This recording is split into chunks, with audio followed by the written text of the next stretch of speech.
Друзья, всем привет! И сейчас расскажу вам о последнем интервью Зеленского Пирсу Моргану, известному журналисту. Интервью важное, в нем прозвучали новые важные тезисы, и в том числе о его готовности к переговорам с Путиным и о ядерном оружии, о чем мы с вами здесь уже на моем канале неоднократно говорили. В общем, сейчас разберем подробно это интервью. Не забудьте подписаться на канал, жмите лайк, комментируйте. Итак, друзья, Зеленский дал большое интервью Пирсу Моргану, и там прозвучало много важного. Ну, во-первых, наконец-то Зеленский услышал то, что я говорю очень давно, о том, что нужно ставить вопрос о возвращении Украине ядерного статуса. Если нас не берут в НАТО, если нам не дают ядерный зонтик от тех государств, которые ядерное оружие имеют, то тогда у нас вариантов не остается. Послушайте, что сказал Зеленский. NATO is not today, but in some time in the future, then all this process when we go to NATO, all this time when we are waiting, no matter how long it takes, and unfortunately does not depend on us. If this process is protracted for years or decades, not because of us, but because of partners, then we have absolutely just question what will be defending us against this evil for this whole time on this whole path. Which support package, which missiles, will we be given nuclear weapons? Then let them give us nuclear weapons. Will they give us the missiles in the quantities that we can stop Russia? And I'm not sure of that, but I think it would help. Otherwise, what missiles can stop Russia's nuclear missiles? That is a rhetoric question. So let's do it the following way. Give us back nuclear arms, give us missile systems. Partners, help us finance the 1 million army. Move your contingent on the parts of our state where we want the stability of the situation, so that the people have tranquility. If we're speaking about this, okay, but here the question arises that I mentioned to you. If we are not in NATO, why is he on our soil? If we're not in NATO, and America says that we are not ready to take Ukraine to NATO, then Putin must fully retreat from our territory. That is logical. Then we will speak about everything else. Financial compensation for all the losses we've suffered. Because there must be logic. He invaded because he was afraid we'll become NATO members. Okay, we're not NATO members. Go back of our land. It must be viewed like that. Because what else? Напомню, что, например, напомню вам, что, вы, думаю, если на моем канале давно знаете, как много раз я эту тему поднимал. Например, на Мюнхенской конференции безопасности, где я задал этот вопрос Блинкену. Послушайте. Secretary Blinken, you said those who are not at the table are in the menu. Ukraine was at the table in Budapest when we voluntarily gave up our nuclear weaponry. Now we are in the menu. So the question is, what is the way for us? We are confronted with a nuclear power. Either we will become member of NATO, alliance with a nuclear power, or we should restore our nuclear status. I don't see any other option. What option do you prefer, and what you will answer on this? Thank you very much. I'll say just very quickly on Ukraine. I think you've heard throughout this conference, including by the fact that we have an extraordinary delegation from the United States Congress here, Republicans, Democrats, Senate, House, that there is enduring support for Ukraine, and that's not just from the United States, it's from country after country in Europe and well beyond, for a whole variety of reasons, starting, of course, with the aggression that the Ukrainians have suffered, but also because that aggression has gone to the very principles at the heart of the international system that each of us has a stake in preserving, and that's not going away. So there's a tremendous determination on the part of dozens of countries to do two things. First, to make sure that Ukraine has what it needs to deal in the immediate with the ongoing Russian aggression. But second, to put Ukraine on a path where increasingly in the months and years to come, it's able to stand strongly on its own 2 feet, militarily, economically, and democratically. That is the strongest possible rebuke to Putin. It's the strongest possible rebuke to all those who would seek to undermine Ukraine. And I'll just conclude with this. The real lesson to be drawn from what we've seen, including, as you rightly said, Russia tearing up and then spitting on the Budapest Memorandum, among many, many other agreements, is that this aggression against Ukraine has been an absolute strategic debacle for Vladimir Putin and for Russia. Russia is weaker militarily, it's weaker economically, it's weaker diplomatically. Europe has ended its energy dependence on Russia in the space of 2 years. Ukrainians are more united than they've ever been, including against Russia, which was not the case, certainly in 2014. Not desirable, but it's a result of Russia's actions. And certainly since 2022. We have the NATO alliance, a defensive alliance with no intent of ever attacking Russia, only there to defend its members, that is now stronger and larger. All of this a result of actions that Russia has taken, precipitating the very things it said it wanted to prevent. So I think as those lessons are digested, not to mention the horrific losses that Russia has suffered as a result of Vladimir Putin throwing its young men into a meat grinder of his own, a solidarity that is important not just for Ukraine, but for all of us. The stakes couldn't be higher. So my belief, again, listening to everyone here over the last couple of days, talking to our members of Congress who are with us, is that not only is that support there, it will be sustained, and Ukraine will succeed. Ну и вот, наконец-то, уже Зеленский начал тоже эту тему развивать. Эта тема в любом случае для нас правильная, потому что, во-первых, это так и есть. Во-вторых, она напоминает о том, что мы отдали ядерное оружие о Будапештском меморандуме, о том, что поддержка Украины — это не благотворительность, а обязательство, которое брала на себя Великобритания и Соединенные Штаты Америки, что главное. В общем, эта тема действительно важна. Второе важное заявление, которое сделал Зеленский в этом интервью, о готовности к переговорам. Это странное решение, где он сам себе запрещал вести переговоры. Ну, в общем, понятно, что оно так. Я тогда говорил, я его не понимаю.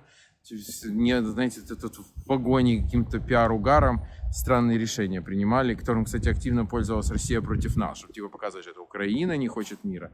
Так, все, совсем по-другому. В общем, говорит он уже о том, что к переговорам с Путиным готов. It's very complicated and it's difficult to resolve, but he definitely wants peace. If we move forward to potentially this peace summit with the four groups, as you say, how are you going to feel sitting opposite Vladimir Putin at a negotiating table? Do you think you can do that, given how you feel about him? Якщо це буде єдина конференція, If that is the only setup in which we can bring peace to the citizens of Ukraine and not lose people, definitely we will go for this setup for the meeting with these four participants. What does it matter what is my attitude to him? I will not be kind to him, and I believe that I consider him an enemy. And to be honest, I believe he considers me an enemy as well. That's it. Услышали вы? Ну, важно.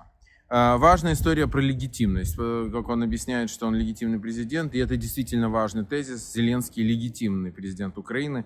Вы знаете, кто на этом канале, опять же, что Зеленский совсем не мой герой, и его не поддерживал и не поддерживаю, но при этом он легитимный президент, и любые другие разговоры — это лить воду на мельницу Путина. Послушайте. As regards my legitimacy, I was elected by 73% of my population. 73%. And, you know, I always said that I am open to any elections. Yes, during the war there can be no elections. The legislation has to be changed, the constitution, etc. There are big challenges. But there are not legal, but very human things. How our military will vote. That is not the question from me, from average Ukrainians. That is the question from all Ukrainians, from the military. How can they vote in the readouts? How can people on the occupied territories vote? Millions of people. How? How they will express whom they want to elect? How will 8 million Ukrainians vote that are abroad because of the war? Undoubtedly, the war will end. The hot stage of the war will end, and then, when the martial law ends, then definitely elections will be called. That is needed. We are defending democracy, so that is needed. But please understand one thing. Today, everybody understands that if we end martial law now, that is what Putin wants. That will mean that our army, in its majority, it will come back home. And it is just, if there is no martial law, they will come back to their families, and they will come back home. Who will be protecting us? What security guarantees does Ukraine have? Why Russia will not come again with occupation against us? They will. Without security guarantees, that is not possible. So we need answers to these questions. Это важно, и здесь тоже это прозвучало. Ну и потери. Он назвал цифру потерь, сказал, что погибшие 45 100 украинских военнослужащих. Но дальше он сказал о тысячах пропавших без вести. Послушайте. I think the following way. Approximately. Around 350,000 Russians have been killed. There are a lot of them missing in action. I do not fully know, but around 50 to 70,000 missed in action Russians. Further, they have around 600,000, 700,000 wounded, approximately. The ratio is 1 to 2 dead wounded, because their field medicine is weaker than ours, and they do not bring people who are wounded back. If a person is wounded on the battlefield, it stays there. So the estimates are approximately like that, but they are very clear to reality. As regards our people, the exact numbers are very important for us. 45,100 people are dead, and we have around 390,000 cases of people being wounded. Here, let me be precise. The number of people wounded is bigger than the number of wounded people, actually, because there are people who've been wounded and then they came back to the battlefield and have been wounded again. So the numbers of wounded is 390,000. That is the situation, but the number of people is less. We have troubles with 3 types of numbers. The first one is thousands of people who are missing, and these are really thousands. And how many of those are really missing and how many are prisoners, I do not, as of today, know the precise number, but we are working on it. And thousands really of the men are prisoners of war. The precise number depends again on the thousands of missing in action, what happened to them. So that is the estimation as of today. And the third number that we do not understand fully is children. We believe that 19,500, 19,800 people, kids were forcefully brought to Russia from the temporarily occupied territories. That is what we understand. Although, let me be frank, we do not know how many kids were killed on the occupied territory. Ну вот, собственно говоря, такие цифры он дал и такие заявления сделал. Давайте не буду я сейчас комментировать эти цифры, но в любом случае цифры важные и очень страшные. И думаю, что реальные цифры еще тяжелее, но вот такие прозвучали, и это тоже важно было услышать. Ну и вчера Трамп на пресс-конференции вместе с Нетаньяху после переговоров с израильским премьер-министром Его спросили про Украину, и он сказал, что очень хорошо продвигается, и есть, в общем, прям продвижение по этому треку. Послушайте. Сможете ли вы заставить Путина уйти из Украины, суверенной территории? Мы сейчас много обсуждаем этот предмет. Я не хочу сейчас это обсуждать, потому что другие у нас очень конструктивные переговоры по Украине ведутся, и мы беседуем с русскими и с украинским руководством. И это не произошло бы никогда, и это не должно было произойти. И там разрушения, сравнимые с Газой, тем, что происходит в Газе. Я хочу, чтобы это прекратилось. По одной простой причине. Потому что я не хочу, чтобы молодых людей убивали и с обеих сторон. У нас очень хорошие переговоры идут, и я надеюсь, и я уверен, что вскоре ситуация коренным образом изменится. Потому что, нельзя допустить, чтобы это продолжалось. Из своих источников могу вам подтвердить, действительно активно идет, продвигается обсуждение этих вопросов и наработка дорожной карты возможного завершения войны в контактах между США и Россией. Ну и США запрашивают информацию и консультируются с украинской стороной. Этот процесс действительно идет, посмотрим, какие будут результаты. Важный такой будет момент 12 февраля. Кстати, первым об этом сообщил в своем телеграм-канале, поэтому, кто еще не подписан, подпишитесь прямо сейчас, не забудьте. Я сообщил о том, что 12 февраля пройдет встреча министров иностранных дел Великобритания, Франция, Германия, Испания, Италия, Польша, Евросоюз в Париже, и Украина, и Марко Рубио, госсекретарь США. Так что это, безусловно, будет встреча важная и в этом смысле показательная. Вот такие, друзья, новости вам из заснеженного Киева. Держим строй!